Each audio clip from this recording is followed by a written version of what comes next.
morning. Welcome to the Bellingham-Whatcom County League of Women Voters interviews of candidates for the Charter Review Commission. The League is a nonpartisan organization. We never support or oppose a party or a candidate. My name is Jan Cottrell, and my guest is Maya Morales, who is running for the Charter Review Commission from District 2. We are asking all the candidates for this office the same 3 questions. Each candidate has 2 minutes to answer each question, and the answers are timed. This video of candidate Morales' responses will remain on our website until after the elections on November 5th, 2024. Candidate Morales, thank you very much for agreeing to this interview and for seeking to serve in public office. Our first question is, what should voters know about you that differentiates you from the other charter review candidates in your district? Great, thanks for this question. I am in District 2, so there is an array of candidates, and I love this question because voters get this long list of people in your pamphlet, and it can be a lot of work finding out like who you want to give your vote to. So I'd say what makes me different is not only that I'm the only progressive woman running in District 2 for a charter position, but also how I relate to people and systems, as well as my track record of actual legislative work.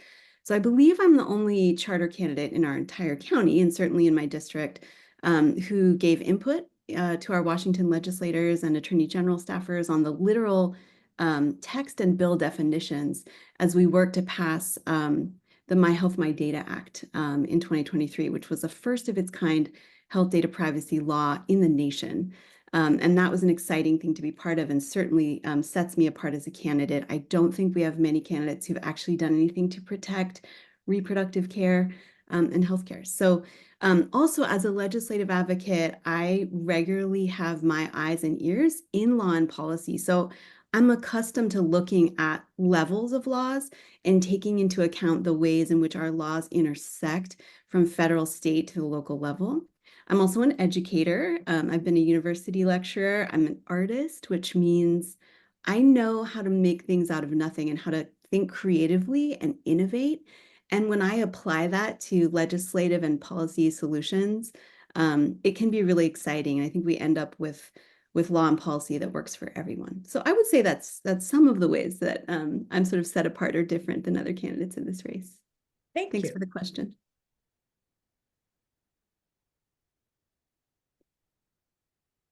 Your second question is, polls show Americans are frustrated with polarization in political dialogue. Tell us about an experience in which you worked effectively with someone with a different approach, different values, or different goals. Yeah, another great question. So I actually come from a mixed race and culturally mixed family. I grew up in a pretty conservative religious community. I've been a university lecturer while living abroad. And so I've actually had a ton of opportunities throughout my life to relate and work with a really diverse array of people, whether that's been family, friends, coworkers, fellow volunteers, or advocates. I've also worked in different industries on my journey of supporting myself through undergraduate and a master's degree while paying rent and bills. So I've had a lot of different jobs, and I've also worked a lot collaboratively across groups and kind of just navigated a lot of different kinds of differences. So this is something I've always had to do. I've never actually had the privilege of working in a political or cultural bubble, which might be different than some. And so while I think the easiest like politician answer to give here is that you focus on building good relationships, I think I'd actually like to give a more real answer, which is I do a solid amount of advocacy that involves coalitions and bringing together individuals who represent groups. And I would say that the best approach for me has been, my strategy is let's find our shared goals. Let's find out what our shared values are and then focus on those. So what are we here to do? Who are we here to serve? Do we have any like shared intended outcomes? And how do we accomplish those? I think that's really important to kind of build roadmaps across differences and have a bit of experience with that. And let me tell you, if you've ever sat down with a group of very diverse like university professors to like haggle over a grading system or build, curriculum, you better become pretty practiced at that. So definitely something I'm used to doing.